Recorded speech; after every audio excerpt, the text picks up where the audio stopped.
It is the one, the only, Mr. Josh Taylor. Josh, thank you very much for giving up some time on a Saturday night. How are you? I'm good, mate. I'm just got back home. Just been sitting chilling with some family, so I'm just sitting chilling out. Be quiet night at home, yeah. Excellent. Hopefully the celebrations are still ongoing from your recent marriage, my man. No, they're well truly wrapped up. I think the weekend was enough. Good. I'm sorry to hear that. I thought you were going to have like a Scottish Indian style wedding that went on for like days and days and months. So I'm actually really disappointed in you, Josh. Well, it was a good Friday, Saturday, Sunday one. So yeah, it was good. We had a good weekend and good get together with both sides of the family. So good, man. Yeah, it was good. Apart from kissing your beautiful bride, right? Don't get intimate. I'm feeling the romance. Stop it. Okay. Stop it, Catterall. Right, I like the romance of these things. You know me. I like the storyline. Apart from kissing your bride, right, and the speeches and all those kind of things, Josh, what was your favourite moment from it all? I don't know. It's kind of hard to put a finger on it because the full weekend was just great. You know, great atmosphere from start to finish. So the whole weekend was just brilliant. You know, so I was just good for start to finish. Really. Was there like lots of stories around the table though, and the one particular story that you were dreading that they were going to tell about you, or best anything man must like have done that? you, mate. Well, I got away really lightly with my best man, you know. So that was really quite kind of them, to be honest. Good. Like one of my best men stopped speaking, and I went to him. Well, that was relatively painless, and you could see that he was raging with himself that never given me a bit more of a roasting. So he did well enough though, but he kept the big ones at bay. Kept it PC for the family. And can I do the last romantic bit? Are there children coming now? Well, you can't ask a man that. What are you doing? No, I can, but because I'm being modern. I'm being modern about it. Hopefully You're soon. asking him about his prowess in the bedroom now. No, listen. You don't have to. Have you not seen the Tartan Tornado? Right, fair enough. I don't worry about prowess in the bedroom with the Tartan Tornado, mate. When he's on it, he's on it. Where has this gone? No, hang on. Stop misinterpreting my words. What I mean is. You know what I mean, anyway. Do you know what I mean, don't you, Josh? Listen, he's in love. He's got married to his wife. Hopefully. Job done. Hopefully, next couple of years, hopefully start picking the puppies out. Lovely. Listen, let's talk about the day job, because the last couple of months for yourself, Josh, has been a very different post-fight experience. How have you dealt with everything over the last 2-3 months post the Jack Catterall fight? I've been okay, mate. I've been fine, to be honest. It's mostly the other stuff that has been, being directed at my family, which was quite hard to take for, when you see them getting it tight and it affects them differently. That's saying things personally about them and things like that. That's when it gets a bit different. Yeah. That's where I just started hitting back on social media and saying things to other folk back. Because I know for a fact if nobody would say that to my face about my sister or my wife or things like that, because no man would take it. No, absolutely no man would take that kind of stuff. Isn't it weird though that? Listen, I mean, I thought he pipped it in the fight. Adam thought that Catterall had won.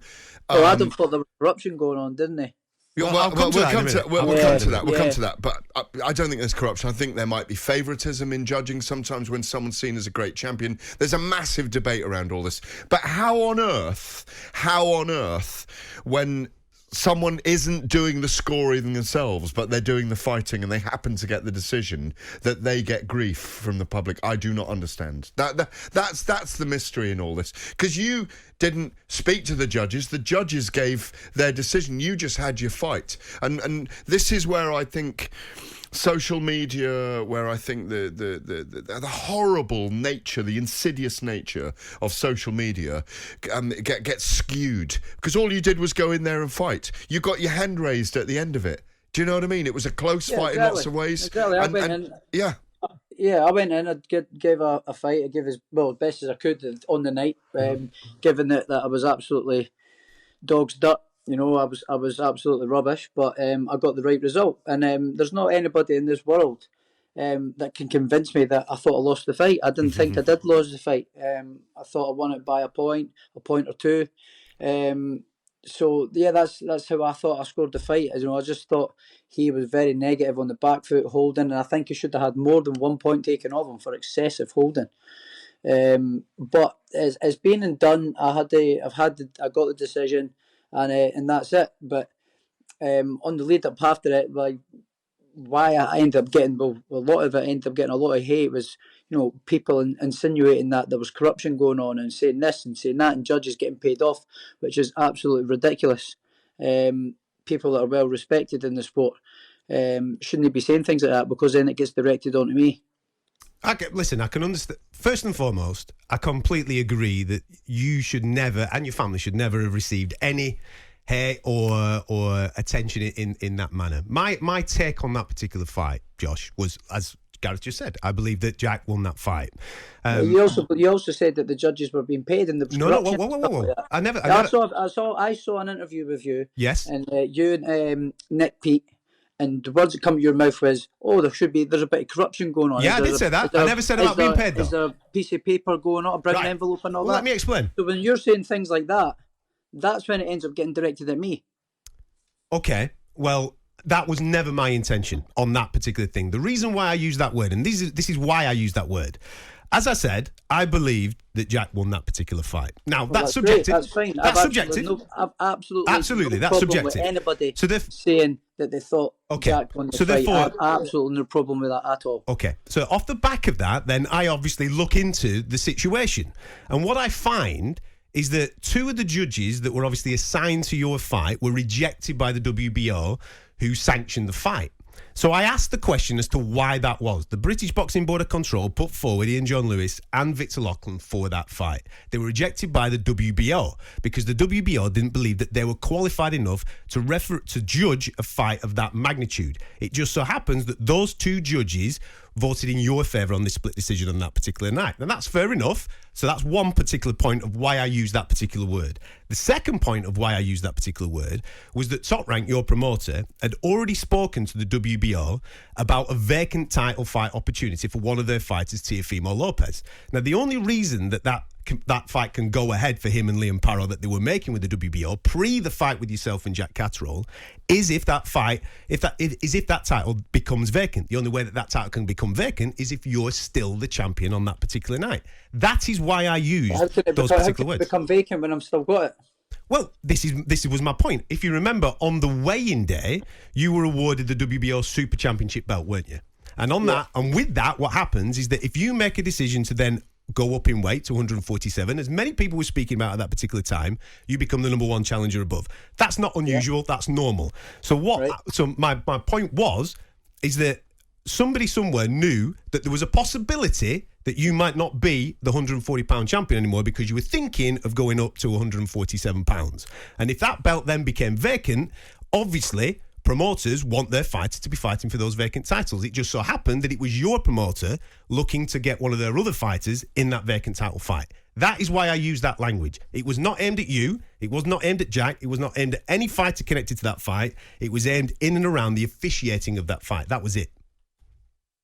Fair enough. That's what you think. That's cool. But when you say things like corruption to the wider public, people involved in boxing and in the smaller circles like you and I know what goes on and things like that. When you're broadcasting this on your shows, then that's the kind of hate that then gets shined on me, myself, and my family. And that shouldn't be the case, Josh. It shouldn't. Listen, guys, let me just step between you both for a second. And listen, I'm not taking him on. No. Listen, I'm going to hold him back if he has a go at you when we're in person, and I'll throw a few head kicks. Josh is a professional. No, I'm joking. I'm joking. No, but he's clearly irked by what happened, and rightfully so, with the backlash of a public coming at him and his family. 100% Josh is right to be irked. But the biggest point here as well is Josh is looking to fight Jack Catterall again. He wants to put the record straight. That's where we are now. Look, Josh is a very proud man. We've both known him a long time. And when he sees the red mist takes a long time to go away. And I feel your red mist, Josh. No, listen, I'm okay. I just wanted to make a little point and just wanted to point out why I was a little bit. Catterall's blushing, angry, by the way. My Catterall's rouged in the cheeks. No, one second. This is a serious matter. You're 100% right to feel the way that you feel. Josh, because like you say, your family have come under threat from people reacting to words that I've particularly used. But hopefully I've explained as to why I've used those words. Now, regarding you going forward, because over the last month in particular, 3 weeks, 4 weeks, I've really liked the things that are coming out of your mouth in interviews that you've been doing elsewhere. You're staying at 140, and the reason for that is because you want to fight Jack Catterall. Put the record straight, Yeah. Talk me through the thought process there, because I've spoken to members of your team and various other people, and there was a consideration that you might go up to welterweight. Was that parked purely because you want to right this particular situation? Well, yeah. To be honest, first and foremost, I still think I won the fight. Like, I don't care what anybody else says. It's their opinions and things like that. I still think I won the fight. But it was your worst performance for 4 years. Secondly, is to put all the doubt wrong, all the doubt to sleep, to put all the naysayers or the sort of people that are saying, and jumping on this, this and that, to put all the doubt to bed, put it all to sleep, put it all to bed, move on, and then move on with the rest of my career. I know 100%, and I think you guys know that I am 100 times better than that. Did you? Just on that. That's what champions do. And of course it is. They remove all doubt. But what I want to know is, did Josh, deep in his psychology, did he, and I don't mean underestimate Jack Catterall in terms of your training camp and all those things, did you underestimate in the actual moments of activity in those early rounds where he established a rhythm, did you underestimate him, do you think? No, I never underestimated him at all, no. Absolutely not. I know he's a good fighter.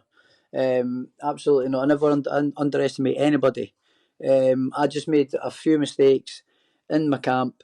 One was a huge lack of motivation, which I kept saying to Ben about 4 or 5 times in the camp. I said, I can't get up for this fight. I couldn't get myself up and motivated for it for some reason. I don't know why. And I knew that was a big mistake that I was making. And I pointed out to him about 4 or 5 times during the camp. I says, listen, I can't get up for this fight for some reason. I can't do it. I don't know what it was. I don't know if it was just because, I'd been to Vegas. You conquered the world. You conquered it. I just scaled. I just climbed the Everest. And I'm standing on top of the world. And for me, my ambitions was to keep going, keep climbing, and move up to welterweight and try and chase a second weight world title. And that's the mistake that I think that I've made. And obviously, I won't make. You're only a fool if you make the same mistake twice. You're up for it now, though. Yes, but you're up for it now. How far down the line are we with making this fight? Well, I've done everything in my power to make sure that the path is clear to make it happen. I've vacated the 2 belts because if I wanted to keep them, I had to be doing mandatories. So I wasn't able to get the Jack Catterall fight anyway. So I let them 2 go. And now the path should sort of be clear, So it's sort of out of my hands now. I've done everything I can in my power. And I'm just waiting on the other side, really. And how are you feeling about 140? The weight, as in the weight wise, and you being able to be you at this weight, because you are getting bigger. You are growing. I can't do it. I just did it wrong the last time. It would be tough still, don't get me wrong. I'd be lying if I say if it wasn't tough to make the weight. But every fighter does struggle. I just did it wrong that time around. I came into camp far too heavy as well. So that had a big play in it, But no excuses. It all led to a terrible night and a terrible performance. But it won't be like that the second time around. Do you think this will be the last one at 140 before we do see you attempt to become a 2-weight world champion at 147? Yeah, this will be the last one. Yeah. Okay. Well, listen, I appreciate your time. You coming on and giving up a little bit of a time to come and speak to us, mate. And listen, I'm looking forward to seeing you back in the ring, because up until this particular fight and all the fallout of it, nobody can argue with what you've done in the ring up until this point. You've got one of the best ledgers. You became the undisputed champion. Top 10 pound for pound. There's no doubt about that. Yeah, There's absolutely nothing changing on this show. So thank you, Josh, for giving up a little bit of time to come up and speak to us. Great to hear you, Josh. Thanks very much. Just a quick one. I know, obviously, you just recently got married. Are you still razzing around on that bike? You're looking after yourself, aren't you, on it, mate? Looking after myself. Yeah, I've put it away. It's away. I've wrapped up in bubble wrap. So, yeah, nothing. It's the perfect weather for it, though, Josh. It's the has been perfect weather for it. It's also perfect weather to get a suntan, and it's very It is as well. few and far between in Scotland we get weather like this. So I'm out enjoying it. Good man. Well, thank you very much for your time, Josh. Enjoy your night, mate. Take care.